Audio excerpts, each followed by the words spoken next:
Bienvenidos, amigos, compañeros, colegas, al taller No Más Problemas con el APA. Hoy tendremos la sesión 1, que es la presentación del APA. Está ideada esta sesión más bien como una especie de diálogo entre todos nosotros que estamos aquí presentes, para ir despejando algunas dudas, inquietudes, apreciaciones sobre lo que es el APA, lo que significa el APA, preguntas como si es el APA una camisa de fuerza, está justificado el APA, nos sirve, es importante el APA, y otras preguntas más que serán planteadas no solamente en esta sesión, sino en las consiguientes, en las subsecuentes. Básicamente ustedes saben que el APA es un manual de estilos, un manual de publicación, es una serie de normas, una serie de direccionamientos. Y al igual que otros manuales de estilo, el APA hay dos aspectos fundamentales que se deben considerar en cualquier trabajo de investigación y que los manuales de publicación y de estilo siempre están ahí para considerarlos y asegurar que se cumple este par de aspectos. Uno de ellos es la confiabilidad, el otro es la objetividad. La confiabilidad entendida como la no transmisión de impresiones falsas, ambiguas, subjetivas e inferenciales. Con la confiabilidad se busca lograr que todos los lectores tengan una misma interpretación básica de lo que están leyendo, que cada lector tenga una visión lo más posible similar entre todos, que la información sea asimilada de manera semejante, digamos. A su vez, el otro aspecto que justifica cualquier manual de publicación es la objetividad. Y aquí aparece una palabra muy importante que es la palabra isomorfismo, la cual consiste en la similitud que debe existir entre la expresión verbal y el trabajo de investigación en sí mismo. Ahora, de la objetividad deviene una comunicación confiable, en tanto asegura una misma interpretación básica. De ahí que hay una interrelación entre la objetividad y la confiabilidad. Y planteémonos una pregunta. ¿Qué función desempeña un manual de estilo de publicaciones? ¿O qué funciones desempeña un manual o unos manuales de estilo de publicaciones dentro de los cuales está el APA que hoy nos convoca? En primera instancia, describe los requerimientos para la preparación y presentación de manuscritos para su publicación, al mismo tiempo que normaliza el formato de cita de los documentos que dan validez al trabajo intelectual y a su vez permiten al lector localizar, ubicar, identificar las fuentes señaladas por el autor. Ahora, también como antecedentes, estamos en una etapa de antecedentes de las normas internacionales. Nos preguntamos qué normas internacionales de publicación son las más empleadas en el Ecuador. Y ustedes visualizan, podrán confirmar o tal vez refutar mi apreciación.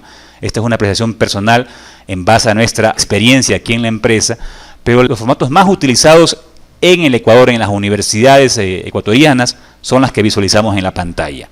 Una es Vancouver, que ustedes recordarán que es muy empleada este formato de cita, este formato de estilo, para ciencias de la salud como medicina, odontología, enfermería. Tenemos también el MLA, que suele ser más utilizado para las ciencias, para las humanidades, particularmente para la lengua y la literatura. Tenemos también la que es Chicago, que por lo general es utilizada en ciencias físicas, más que nada administrativas, económicas, pero también en las ciencias naturales y sociales.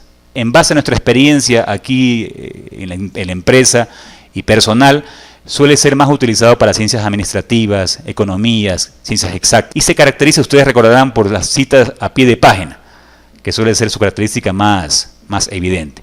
Y por último, el estilo, el formato, el manual de publicación que nos convoca el día de hoy, que es el APA, que generalmente se aplica más en las ciencias sociales y fundamentalmente, ya que su nombre lo alude, en la psicología. Hasta ahí me gustaría tal vez algún agregado, algún comentario al respecto que sería bueno para enriquecer la presentación. Patricio. Me gustaría preguntarte, ¿por qué se ha elegido al sistema APA como motivo de curso? Y aquí tenemos dos respuestas, una la que me parece que la que debería ser y otra la coyuntural. La coyuntural, vamos primero con la coyuntural, es porque podríamos responder porque las universidades están exigiendo en su mayoría el APA.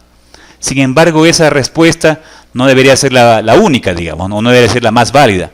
La personal, la que me parece, ¿por qué escogemos el APA? Es porque me parece que es el tipo de normativa el tipo de estilo, el más regularizado, el más formalizado, el más idóneo, hasta el más preciso y adecuado para el mayor campo de estudios.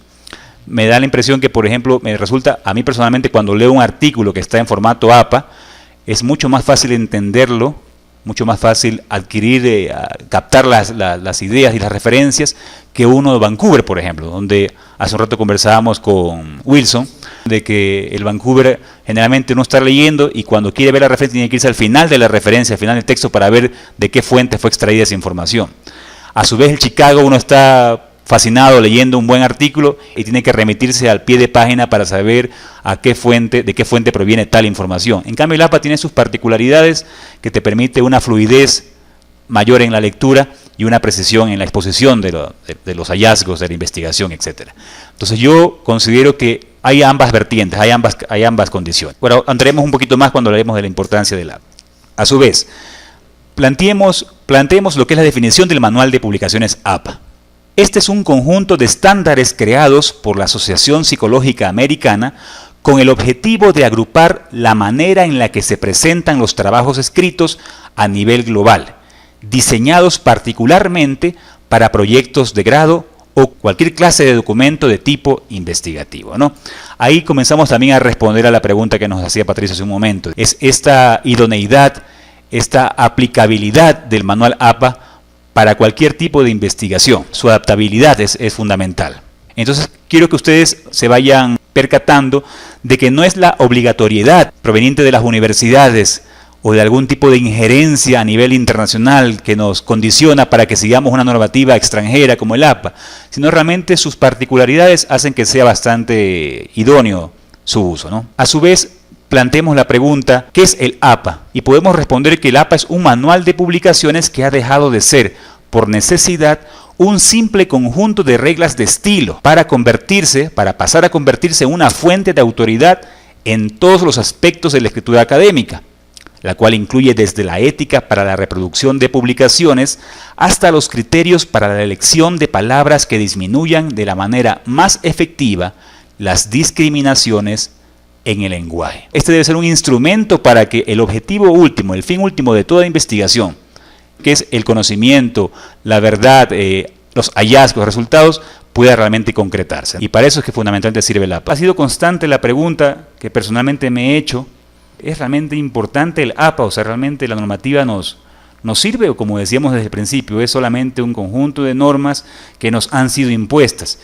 Y yo me he planteado sinceramente cuatro respuestas de por qué creo personalmente, y esto les confieso, no lo extraje de ninguna fuente, si no lo hubiera citado, es por qué creo que es importante el APA. Y me gustaría que mis impresiones sean contrastadas, refutadas, afirmadas o negadas por cada uno de ustedes. Las que yo he encontrado son las siguientes. Primero, contribuye a la divulgación del conocimiento científico. Para que la publicación de lo encontrado en el proceso de investigación cumpla de manera óptima con sus funciones de difusión del conocimiento científico, se requiere que la información presentada posea claridad y precisión. Y el APA, como veremos en las siguientes sesiones, nos enseña, nos motiva, nos obliga de alguna forma a que el texto que estamos redactando adquiera claridad y precisión. Esa es mi primera razón que le doy al APA. La segunda, y aquí parece que estamos hablando de una paradoja, dice, para que lo formal sea lo menos importante. Parecería una paradoja, pero no es así. Es decir, lo que quiero expresar con este aspecto es que la uniformidad y claridad en la presentación debe permitir que lo más importante de la investigación, que todos estaremos de acuerdo que son los hallazgos, los descubrimientos, las hipótesis, los resultados, etcétera, adquieran un lugar preponderante y no al revés. Es decir, si dejamos espacio para la ambigüedad, para aplicar cualquier normativa que nos place en una investigación, estamos dando pie a que lo importante, que es los resultados de nuestro estudio, digamos, adquieran un lugar secundario, porque el lector o el investigador se podría perder en los vericuetos de la forma. En cambio, si asumimos una forma tan rigurosa como es la del APA, eso justamente nos permite que la información fundamental de la investigación se ponga en primer lugar. A su vez, en el punto número 3 es para la identificación de las fuentes originales. Es decir, para que la información presentada en la publicación, en el informe, en el trabajo de grado, en la investigación, etcétera, pueda ser identificada por los lectores de manera fácil e inmediata, y estos, a su vez, puedan profundizar en ciertos aspectos. Y como cuarto punto, que según mi criterio yo he determinado como importante para el APA, les reitero, en base a nuestra experiencia, y hablo nuestra porque incluyo a los compañeros que trabajamos aquí todos los días en estas investigaciones, es que permite el APA despejar cualquier duda de plagio o autoplagio. Dos términos fundamentales que nos acompañan siempre en las investigaciones. Se disipen de alguna forma. Ahora, aunque existen mecanismos utilizados por las instituciones, entidades científicas, revistas, etcétera, para verificar que el trabajo presentado por el investigador refiere adecuadamente a las fuentes consultadas originales, la aplicación correcta y oportuna de las citas y referencias le otorga una dosis de, entre comillas, digamos, o más bien resaltemos la palabra, de seriedad y de confiabilidad a la publicación. Recuerden que al principio de la sesión hablábamos de la confiabilidad, ¿sí? El APA de alguna forma al lector le da la seriedad, le permite percibir de que está viendo un texto serio, y eso permite que haya una especie de diálogo mucho más diáfano con el artículo que está revisando. Sin embargo, sabemos que hay los mecanismos que las universidades, las revistas indexadas, etcétera, emplean para verificar a ciencia cierta de que realmente el texto es original o de que se ha manejado correctamente las citas, etcétera, ¿no? Como es el URCUN que ustedes conocen. Me gustaría, por favor, hasta ahí, si tienen... Lo que más me gustaría es justamente discrepancias, y si ustedes agregan algunas importancias más que han encontrado en base a su experiencia profesional, académica, ¿qué más podríamos agregar a la importancia que tiene el APA para nuestras investigaciones? Tal vez sería necesario puntualizar sobre este concepto del autoplagio. Perfecto. Nosotros hemos tenido dudas al respecto, por cuanto el académico que es propietario de su narración, de su discurso, podría ser justo, de hecho lo hace. No es posible abstraerse de lo que piensa, de lo que ha pensado antes, de toda la trayectoria que ha tenido. Es más, hay autores que no mencionan casi ningún autor en toda su narración y al final hacen un listado de personas que alguna vez han leído. Claro. Lo hacen precisamente autores con muchísimo prestigio. Y que muy bien podrían ser recusados de autoplagio por haber hecho referencias de artículos anteriores que ellos han trabajado. Así es que parece ser que el autoplagio solamente se refiere cuando son utilizados discursos para perjudicar a terceras personas. Algo quería señalar, Patricio, también tú. Bueno, yo quería referirme justamente a la pregunta de Wilson. O sea, un autoplagio es interesante como una producción intelectual propia, pero yo supongo que existen conflictos de interés con una revista y otra, porque perdería novedad si yo me llevo ese mismo discurso en todas mis publicaciones, ¿sí? Entonces como que no habría un avance en mi línea de investigación, puesto que estoy refiriéndome a aquello que hallé, encontré en mi primera investigación. Entonces yo creo que la honestidad intelectual justamente debe apuntar a referirle al lector en dónde puede encontrar abundancia de contenido sobre esa afirmación. Vale comentar lo que dice el manual de publicaciones APA. Señala justamente de que la información del mismo autor que ha sido utilizada o presentada en un artículo anterior, hablemos de un artículo o una investigación anterior, cuando se utiliza, por ejemplo, una o dos líneas, no hay números exactos de palabras ni líneas, no plantea así el APA, pero pone a consideración es un asunto más bien de ética personal del investigador. Si hubiese, por ejemplo, todo un párrafo de hallazgos que se han planteado en el artículo anterior, debería ser citado nuevamente, como que fue, por ejemplo, Gárate 2011, etcétera, ¿no? Citado en la fuente. Pero si es una palabra o dos muy técnicas que han sido ya, que son inevitables que se planteen, se podría obviar la citación. Esto es en la parte de lo que dice el APA en la parte formal, ¿no? Ahora, el asunto de la ética es un asunto del autoplagio, como señala Patricio, y como también aludía Wilson, el asunto de esto de cuando un autor, es verdad, un autor sumamente prestigioso, de todos los tiempos, no se suele citar, ¿no? Recurrentemente. Hay excepciones, como justo me acuerdo ahorita de Schopenhauer, que él siempre se anda citando, en cada libro que publicaba, refería siempre y hacía propaganda de sus libros anteriores, y es una continua citación de sus obras anteriores. Pero generalmente se observa muchas veces lo que plantea Wilson, que autores muy prestigiosos no se citan nuevamente, digamos, ¿no? Sino que dejan referido y llegan al extremo de que al final hacen una referencia general de a quienes han citado. Sin embargo, eso complica al lector. Realmente no están contribuyendo de esa manera que el lector pueda ser partícipe del recorrido intelectual que ese autor desarrolló. Seguimos adelante, ¿ya? Y para finalizar, y a manera de sugerencias finales, ¿no? Igual queda abierto el debate a continuación. Básicamente dos, ¿no? Una es, promovamos el uso del manual de publicaciones APA como el instrumento guía para la presentación de todos los trabajos de investigación de las ciencias sociales, fundamentalmente, pero ¿y por qué no también de las ciencias técnicas o exactas? ¿Sí? Habría que defender, si consideramos que el APA es un formato adecuado, idóneo, ¿por qué no adaptarlo y que sea universal? Esto fundamentalmente en razón de facilitar la divulgación precisa de la información científica. Y otra sugerencia final es propender a que la aplicación del APA no sea una camisa de fuerza, ni el fin último de la investigación. Es decir, que no sea una especie de trámite burocrático y engorroso, sino un instrumento para que el objetivo primordial de cualquier investigación, que ya sabemos es ampliar el conocimiento sobre un fenómeno en particular, se cumpla de manera efectiva. Esas son mis sugerencias, pero me gustaría también escuchar cuáles son sus sugerencias con respecto a esto que nos va a tener reunidos durante 11 sesiones más, que es el APA. ¿Qué más podríamos sugerir con respecto al tema? Hombre, uno de los problemas que se puede suscitar es cómo saber siempre cuál es la última versión, la última edición del APA. Ya. Porque hay varias. Entonces, claro, la última siempre desarrolla argumentaciones mejor que las anteriores. Su reflexión es importante, Antonio, y en razón de que justamente este taller está diseñado en base a la última versión del APA que se encuentra actualmente en español, que es la versión, la sexta edición.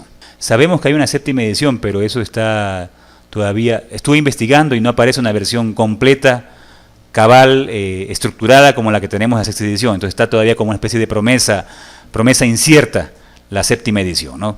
Estamos trabajando con la sexta edición, que en sí no hay cambios radicales, fundamentales con respecto a las anteriores, sino ciertos detalles precisos, digamos. Pero en las ideas generales, que ya explicaremos después, citación, formato de tablas, de gráficos, vale comentar, se mantiene muy similar a las ediciones anteriores. ¿Algún comentario más, tal vez? Patricio. ¿Qué opinas de los manuales resumidos? Los manuales resumidos del APA y a veces la arbitrariedad con la que manejan las universidades.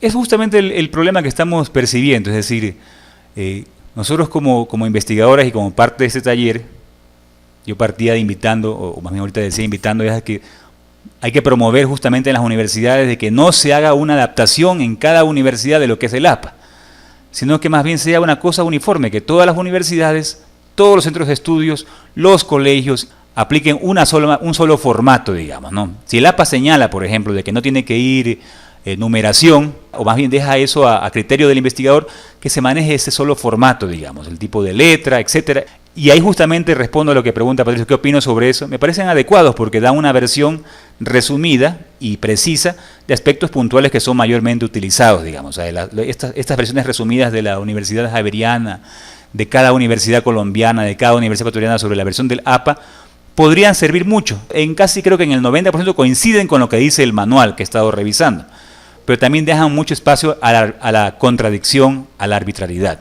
Es en este caso, insisto, sin ser un apologista de la uniformidad, pero en este caso sí creo que la uniformidad contribuye a la investigación, a que el fin último que hemos reiterado de cuál es el fin último de una investigación se cumpla de mejor manera, se exponga de mejor manera. La experiencia que tenemos aquí asesorando a investigadores, a profesionales, a profesores, etcétera, es justamente, siempre intentamos aplicar el APA tal como se señala en el manual, y nos encontramos constantemente con directores o estudiantes o clientes que contradicen esa indicación por pedido de la universidad, digamos. Entonces ahí entramos en conflicto. ¿Qué mejor oportunidad que este taller y estas sesiones para, de manera pública, promover, motivar a que las universidades adquieran una uniformidad y que apliquen directamente lo que dice el manual de publicidad? Y con la apertura que el manual permite, ustedes revisaremos constantemente el manual y verán que